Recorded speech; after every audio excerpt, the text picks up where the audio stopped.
Hello दोस्तों, स्वागत है आप लोगों का फिर से एक बार नए वीडियो में। तो हमारे channel bachelor smart study point पे स्वागत है आप लोगों का। तो देखेंगे हमने पीछे 4 टॉपिक करवा चुके हैं वेस्टर्न पॉलिटिकल फिलोसफी का, प्लेटो, अरस्तु, मैकियावेली और थॉमस हॉब्स। तो आज का हमारा टॉपिक होने वाला है जॉन लॉक। तो देखेंगे जॉन लॉक के बारे में। यदि आप CUET PG की तैयारी कर रहे हैं, यदि आप UPSC की तैयारी कर रहे हैं तो ये संक्षिप्त नोट है उसके लिए। और यदि आप BA में हैं तो BA से संबंधित PYQ हैं, सभी कुछ हैं हमारे चैनल में, तो आप लोग जाके देख सकते हैं हमारे चैनल का। तो देखेंगे जॉन लॉक के बारे में। सबसे पहले उनका जीवन परिचय। तो उनका जन्म 29 अगस्त 1632 को रायसबरी इंग्लैंड में हुआ था और उनकी मृत्यु 28 अक्टूबर 1704 में हुआ था। इनकी प्रमुख कृति 2 ट्रीटीज ऑफ गवर्नमेंट था, इजी कंसर्निंग ह्यूमन अंडरस्टैंडिंग था। इनका प्रसिद्ध योगदान देखेंगे। जॉन लॉक को आधुनिक राजनीतिक विचारधारा का पिता माना जाता है। उन्होंने राज्य स्वतंत्रता और अधिकारों के बारे में महत्वपूर्ण विचार प्रस्तुत किए हैं। जैसे आपका जो CUET PG की तैयारी कर रहे हैं तो जो PYQ क्वेश्चन बनते हैं, जो MCQ, तो वो इन्हीं में से बनते हैं। आपको यदि थ्योरी पता होगा तो MCQ आप आसानी से कर पाओगे।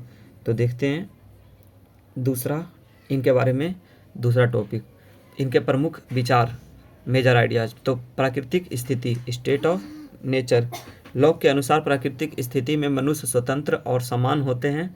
इस स्थिति में मनुष्य अपने प्राकृतिक अधिकारों जैसे जीवन, स्वतंत्रता और संपत्ति का आनंद लेते हैं, लेकिन कोई राज्य या शासन व्यवस्था नहीं होती। लॉक का मानना था कि प्राकृतिक स्थिति में भले ही मनुष्य के पास स्वाभाविक अधिकार हो, परंतु वहाँ सुरक्षा की कमी होती है और यही कारण है कि मनुष्य राज्य की ओर बढ़ता है।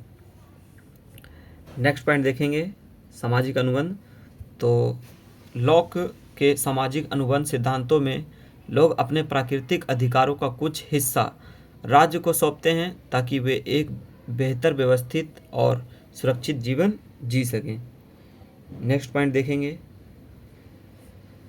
वे इस अनुबंध को एक सहमति मानते हैं जिसमें राज्य केवल उनके अधिकारों की सुरक्षा करने का दायित्व लेता है। अगर राज्य अपने कर्तव्यों में विफल रहता है तो लोग उसे बदलने का अधिकार रखते हैं। उदाहरण, लोग ही सभी शक्ति के स्रोत हैं और वे इसे सरकार को सौंपते हैं तो उनके प्राकृतिक अधिकारों की रक्षा करती है।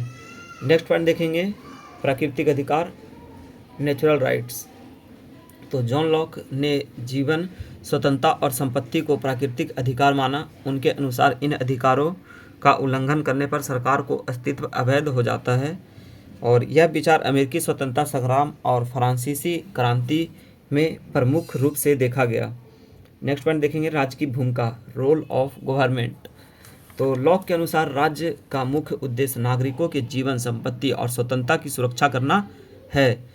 लॉक ने सरकार को एक संवैधानिक और सीमित रूप में देखा जिसमें शासक की शक्तियां को सीमित किया जाता है। इनके साथ ही सरकार को नागरिकों की इच्छा और स्वीकृति से कार्य करना चाहिए। नेक्स्ट देखेंगे, partition of power, separation of powers. 3 प्रमुख शक्ति में विभाजित किया। पहला कानूनी शक्ति, दूसरा कार्यकारी शक्ति, तीसरा संवैधानिक शक्ति।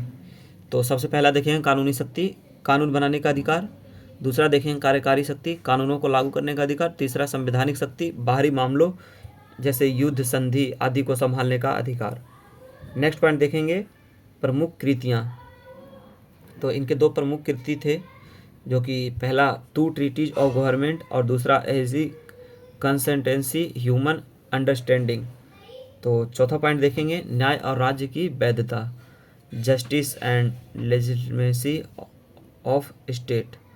तो लॉक के अनुसार किसी भी राज्य की वैधता नागरिकों को स्वीकृति पर आधारित होती है। अगर सरकार अपने कर्तव्यों में विफल होती है या नागरिकों के अधिकारों का उल्लंघन करती है तो लोग विद्रोह कर सकते हैं और राज्य को बदल सकते हैं। उदाहरण, जब सरकार लोगों के विश्वास का उल्लंघन करती है तो यह अपनी वैधता खो देती है और लोगों को इसे उखाड़ फेंकने का अधिकार होता है। तो जॉन लॉक के बारे में हम 5वां पॉइंट देखेंगे, इम्पैक्ट ऑफ लॉक।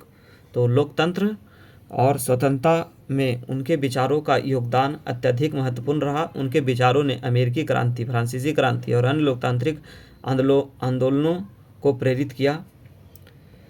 अमेरिकी संविधान और फ्रांसीसी संविधान में उनके सिद्धांतों का महत्वपूर्ण प्रभाव पड़ा, खासकर प्राकृतिक अधिकारों और राज्य की सीमित शक्ति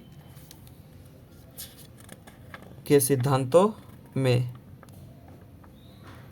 तो अब हम देखेंगे नेक्स्ट पॉइंट।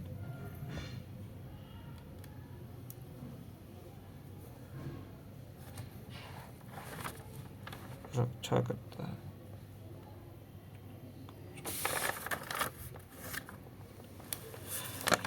तो इतना ही था इनके बारे में। तो इनके बारे में जो हमें अतिरिक्त जानकारी होनी चाहिए वो मैं आपको बता दूं। जैसे जॉन लॉक, मैं मतलब आपको 2 लाइनर बता रहा हूँ, वैसे इसमें से नहीं पढ़ा रहा हूँ, आपको अतिरिक्त बता रहा हूँ इसके अलावा। जैसे पूछ दे जॉन लॉक का सिद्धांत क्या है, तो जॉन लॉक का सामाजिक अनुबंध सिद्धांत, जैसे सामाजिक अनुबंध जैसा कि हमने आपको सोशल कॉन्ट्रैक्ट ऊपर पढ़ाया है, जिसके अनुसार व्यक्तियों की नैतिक और राजनीतिक जिम्मेदारियां उस समुदाय के गठन पर निर्भर करती है जिसमें वे अनुबंध या समझौते के माध्यम से रहते हैं। तो लॉक का सिद्धांत देखेंगे। लॉक के सिद्धांत में समुदाय की शक्ति ट्रस्ट के रूप में सरकार और विधान पालिका शक्ति के पास आती है, परंतु उसे अपनी श्रेष्ठता को प्रदर्शित करने का मौका नहीं मिलता। समुदाय को अपनी तभी सक्रिय होती है जब सरकार का विघटन होता है। जॉन लॉक की प्रमुख रचना हमने आपको बताया ही। जॉन लॉक द्वारा लिखित पुस्तक जो कृतियाँ हमने आपको पहले ही बता दिया है। तो हम नेक्स्ट टॉपिक लेके आएंगे। तो आप लोगों को वीडियो देखने के लिए धन्यवाद। यदि इसकी पीडीएफ चाहिए तो आप लोग नीचे कमेंट कर देना, हम आपको टेलीग्राम चैनल के जरिए आप तक प्रोवाइड करवाएंगे। धन्यवाद वीडियो देखने के लिए। नए हैं तो चैनल को लाइक करें, सब्सक्राइब करें।